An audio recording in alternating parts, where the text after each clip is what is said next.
Alors, tout d'abord, bien heureux d'être ici ce matin. Merci de vous être déplacé. Ça me fait plaisir.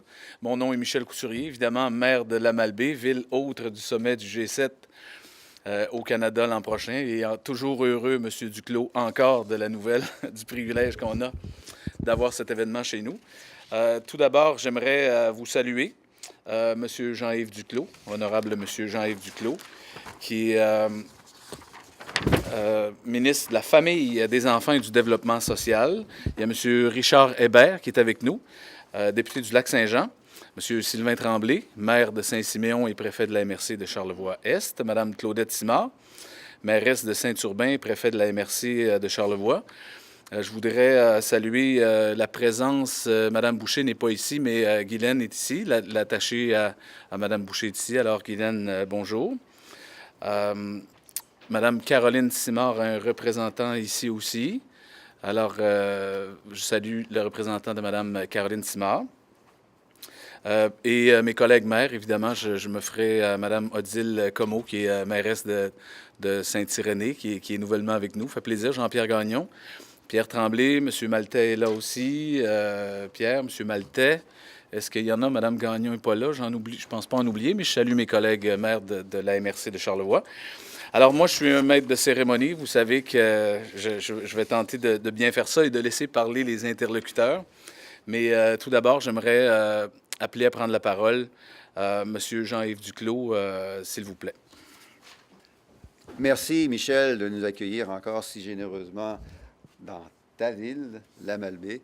Mesdames et messieurs, collègues de la Chambre des communes, du moins représentants de Mme Boucher, ainsi que représentants de Mme Simard, chers élus municipaux, alors Michel, évidemment, Claudette et Sylvain, et tous les autres élus municipaux qui travaillaient tellement fort pour développer nos communautés.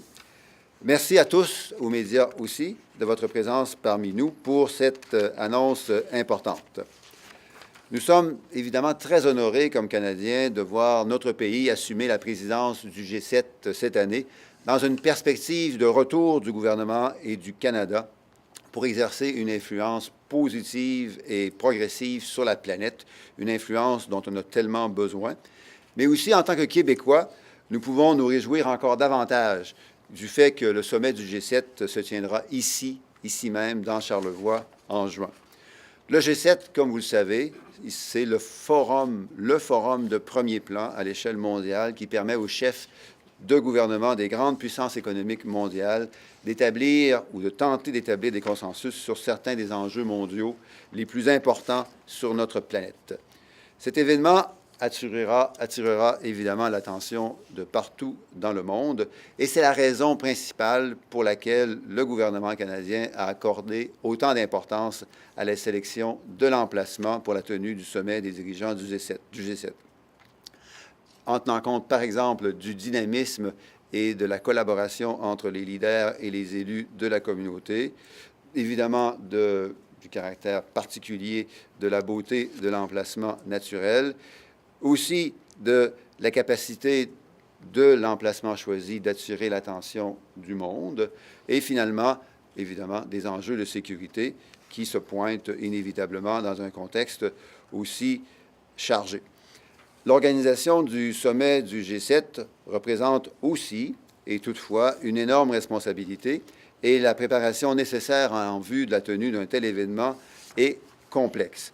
Et comme vous le savez tous, Michel et les autres élus municipaux, on ne pourrait pas arriver à une telle organisation sans l'aide et la bonne volonté des leaders et de la population de Charlevoix.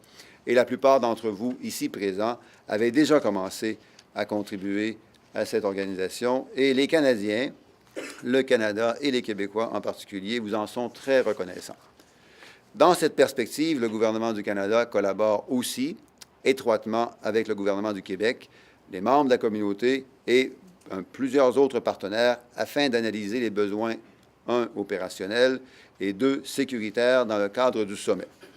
L'un des événements essentiels pour qu'un tel sommet se déroule sans heurts est de pouvoir compter sur un réseau de télécommunications cellulaires qui soit solide, sécure et fiable.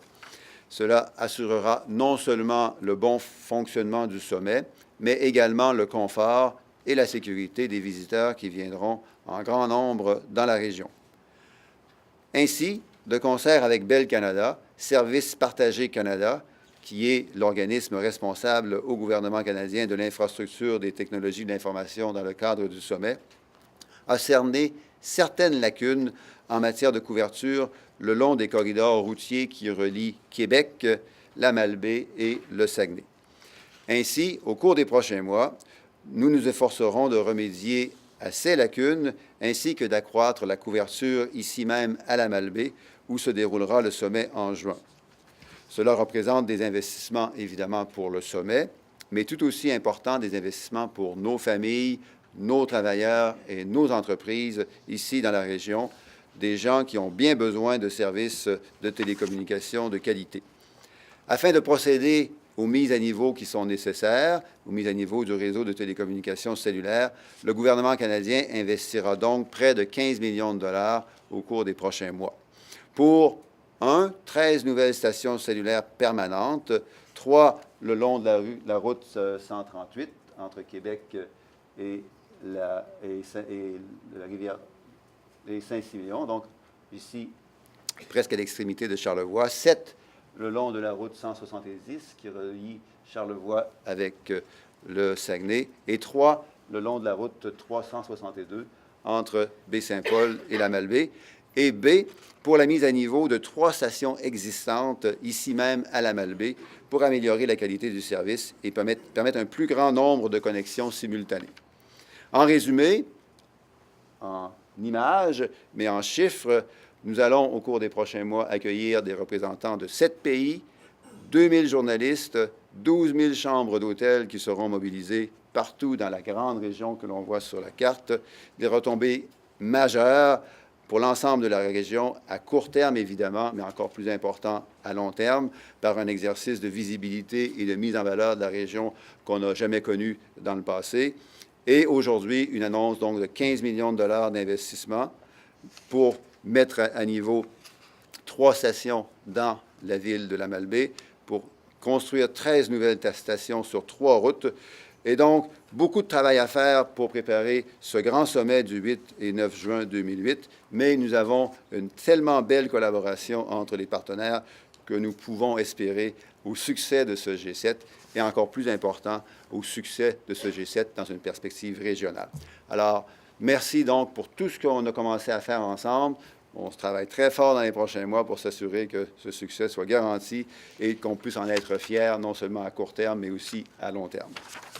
Écoutez, je pense que ça vaut quand même la peine d'applaudir. C'est 15 millions qu'on vient de parler avec des dossiers. Mme Simard aura certainement l'occasion d'en parler, mais c'est des dossiers qu'on travaillait depuis longtemps et qu'on attendait et qu'on a grandement besoin dans Charlevoix. J'espère tout à l'heure que je n'ai pas omis de saluer Jean-Pierre Gagnon. Je t'ai nommé, là.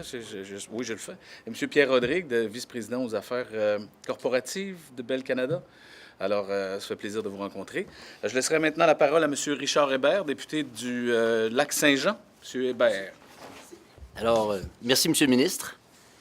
Merci, M. le maire, Mesdames et Messieurs les maires, Madame et Monsieur le préfet, Mesdames et Messieurs. C'est un grand plaisir pour moi de pouvoir annoncer en compagnie de M. Jean-Yves Duclos aujourd'hui ce soutien concret pour la région. En effet, les avantages découlant de ces investissements dans l'infrastructure de télécommunications cellulaires de la région de Charlevoix et du Saguenay-Lac-Saint-Jean seront doubles. D'abord, ces améliorations nous permettront de répondre aux besoins opérationnels dans le cadre du sommet.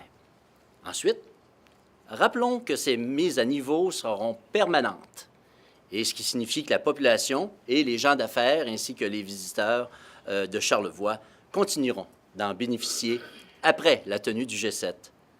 L'annonce que nous faisons aujourd'hui ne concerne pas seulement les montants que nous dépensons dans les cadres du sommet. Cette infrastructure est un réel investissement dans nos régions, particulièrement, je pense à Anse-Saint-Jean, je pense à Petit-Saguenay, à Rivière-Éternité. Et ces investissements répondront à nos besoins immédiats, mais aussi, également, aux besoins à long terme de la collectivité. De plus, ces investissements profiteront aux résidents, aux entreprises et aux visiteurs de nos belles régions et favoriseront la croissance économique à long terme. Le fait de tenir le sommet du G7 dans Charlevoix permettra au Canada de présenter au monde entier la beauté naturelle saisissante de cette belle région qu'est Charlevoix, l'accueil chaleureux et généreux de sa population et de son dynamisme. La collectivité de Charlevoix constitue pour nous un allié de grande importance et nous voudrons vous en remercier pour le bon déroulement du sommet à venir. Nous saurions vous remercier jamais suffisamment pour votre enthousiasme ainsi que pour toute l'aide que vous nous avez apportée jusqu'à présent. Merci à vous d'avoir pris le temps aujourd'hui de vous déplacer dans le cadre de cette annonce. Je vous remercie de votre attention. Merci beaucoup, M. Hébert. Alors maintenant, j'inviterai M. Sylvain Tremblay, préfet de la MRC de Charlevoix-Est, s'il vous plaît. Alors, bonjour à tous, chers amis. Il me vient seulement une phrase dans la tête, et c'est un slogan qu'utilisait longtemps Tourisme Charlevoix, « Que du bonheur ». Que du bonheur pour notre région. Des investissements comme ça, c'est extraordinaire. Ça a un impact sur notre population directe. Et pour ça, je remercie les Canadiens et les Canadiennes, Monsieur le ministre aussi, des investissements, puis aussi avec une compagnie aussi qui est Bell Canada. Et je pense que cet élément-là, ça va aussi toucher toute notre population dans les endroits aussi les plus reculés, mais aussi au niveau de la sécurité. Parce qu'on parle des corridors routiers, entre autres. Je pense à la 170, il y a des gens aussi, maires et mairesses, qui représentent des communautés du côté du Petit-Saguenay. Et ça, je pense que c'est important. Les gens vont s'en souvenir de cet élément-là, au moins pour ça, parce que ça les touche concrètement. Sur ce, j'invite ma collègue qui, elle, est un dossier important pour elle et je pense pour l'ensemble de Charlevoix, la préfète de Charlevoix, Claudette. Alors, distingués invités, Monsieur le ministre, Monsieur le député, Madame Simard, notre députée de Charlevoix, et médias, mes confrères, consoeurs, élus. Et c'est sûr que ce matin, quand je suis arrivée ici, j'ai exprimé le plaisir et le bonheur de cette annonce de 15 millions au niveau du réseau cellulaire. Au niveau, comme mairesse de Saint-Urbain, j'ai la chance de pouvoir maintenant avoir une tour qui s'approche de chez nous pour avoir enfin le cellulaire dans ma municipalité. Mais comme je travaille depuis 9 ans au niveau du développement des technologies, de vous entendre, Monsieur le ministre, tout à l'heure, me rassure sur l'avenir et l'après G7 pour continuer à offrir des services de qualité en télécommunication sur nos territoires. Et je l'espère pour l'avenir du développement économique de Charlevoix et pour l'avenir en tourisme, mais dans tous les domaines. On a vraiment besoin aujourd'hui de ces technologies. Merci au ministre, au premier ministre, M. Trudeau, d'avoir choisi Charlevoix pour le rayonnement à l'international. Merci à tout le monde, tous les gens qui sont concernés. Messieurs de Bell, peut-être pourrons-nous travailler ensemble sur l'avenir de nos télécommunications. Merci à tous. Merci beaucoup. Merci, ça fait plaisir. Alors, écoutez, je suis très content. Souvent, on voit les retombées du G7. On a quand même une importance. C'est quand même une annonce importante aujourd'hui. Mais, M. Duclos, on était ensemble à l'annonce avec votre collègue ministre, Mme Leboutillier, qui était à l'annonce. On a annoncé qu'on était très heureux de vous recevoir, de recevoir un événement comme ça dans Charlevoix, et on réitère notre joie de le recevoir. Vous savez, ce n'est pas que le 15 millions qu'on annonce aujourd'hui. Il y a énormément de retombées. Les équipes à M. Rodrigue, qu'on voit ici, Bell Canada, depuis plusieurs semaines, les hôteliers, les restaurateurs. J'étais à l'extérieur du pays quelques jours là, dernièrement, et maintenant, on connaît Charlevoix de mieux en mieux. On connaît la Malbaie. Alors, c'est énormément de retombées. Bien humblement, je n'avais pas l'occasion souvent de faire des entrevues avec les médias nationaux un peu partout dans la province et même à l'extérieur. Maintenant, on parle de Malbaie, on en parle beaucoup et grandement et de tout Charlevoix ensemble. Et soyez assurés, on est satisfait de la collaboration de vos équipes et des gens du gouvernement fédéral, du gouvernement provincial, des gens de Charlevoix. Je pense que ça nous soude aussi, ça nous donne un beau défi de voir comment on va capitaliser là-dessus. Mais jusqu'à maintenant, on est toujours très heureux de travailler ensemble à l'organisation de cet événement. C'est une très belle expérience. Alors, merci pour l'annonce de ce matin, Monsieur le ministre et Monsieur le député. C'est très apprécié. Je pense qu'au nom de tous les citoyens qu'on présente, tout le monde est très content de la venue de cet événement ici et de ce que vous nous annoncez. C'est un beau coup de pouce. Alors, je vous en remercie. On est encore très heureux de ça. Et soyez assurés de notre plus entière collaboration jusqu'au bout et même après, parce qu'on aura vos adresses après encore. Ça fait qu'on voudra pas vous laisser si facilement que ça. Alors, si vous permettez, ce qui a été prévu, je pense, par l'équipe ici, c'est une photo en bas. Je voudrais juste, il n'y a pas les téléphones cellulaires en bas parce qu'on sera dans la centrale. Alors, de ne pas amener vos téléphones. Les caméras, oui, il n'y a pas de problème. Alors, M. Rodrigue, M. le député, M. le ministre, les préfets, les élus, il y a une photo en bas. Et après, il y aura une mêlée de presse ici. Ce ne sera pas une période de questions ouvertes comme on le fait, mais il y aura une mêlée de presse où les gens pourront rencontrer le ministre, le député et des intervenants locaux s'il y a lieu. Alors, merci d'avoir été là ce matin. Merci à toutes les équipes qui ont été ici. Merci d'avoir été là pour cette bonne nouvelle. Monsieur Duclos, toujours un plaisir. Merci et bonne journée tout le monde. Merci beaucoup.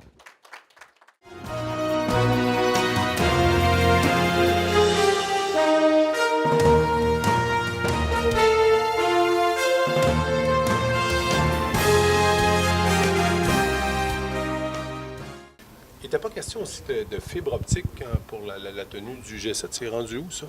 Donc, l'investissement de ce matin, de 15 millions, c'est 13 nouvelles tours qui vont être construites, 3 qui vont être rénovées ici à la Malbaie. Il y a d'autres travaux qui sont en cours, entre autres pour la fibre optique, mais ça, c'est pour plus tard, là, pour avoir les détails.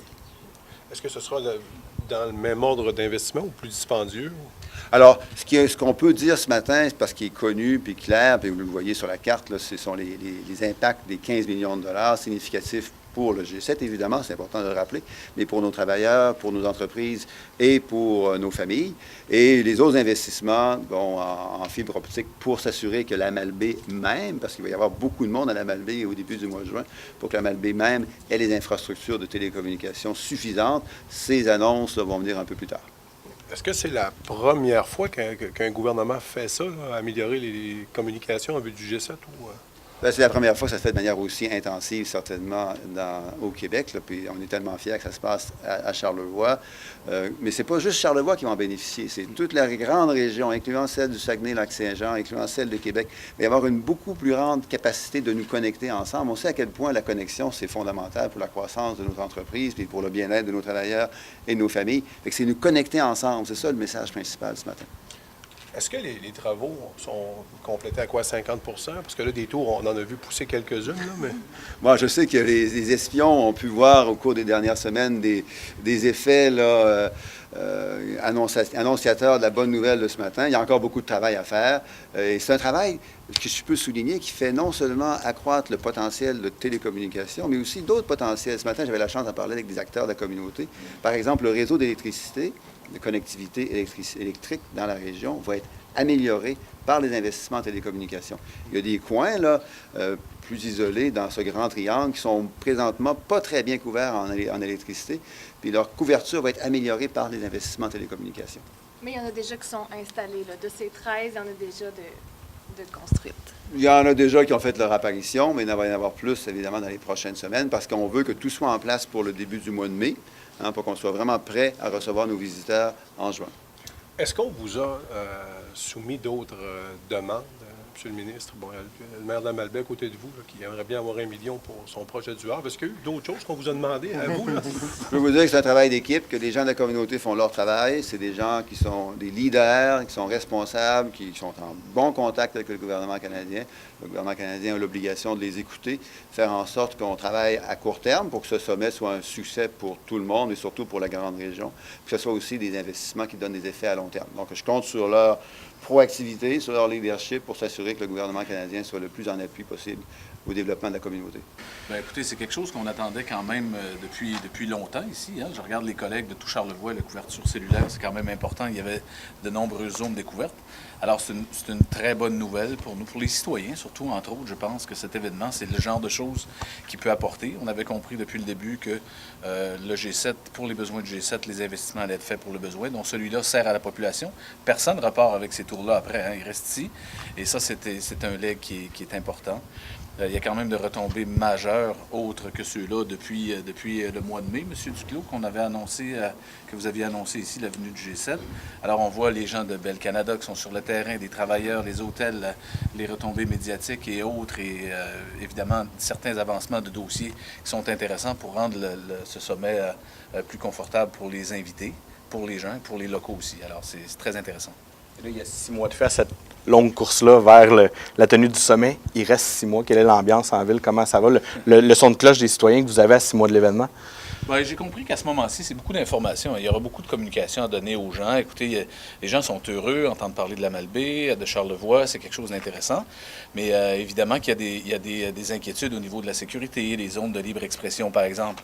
Et là, c'est toute l'équipe de communication. On a beaucoup de rencontres avec les citoyens. Je pense beaucoup de rencontres avec les gens de la GRC, de la Sécurité publique du Québec aussi, qui travaillent avec nous. Et là, ça va être de parler aux gens et de s'assurer que le tout est fait, le tout possible est fait pour que le sommet se déroule dans les meilleures conditions possibles.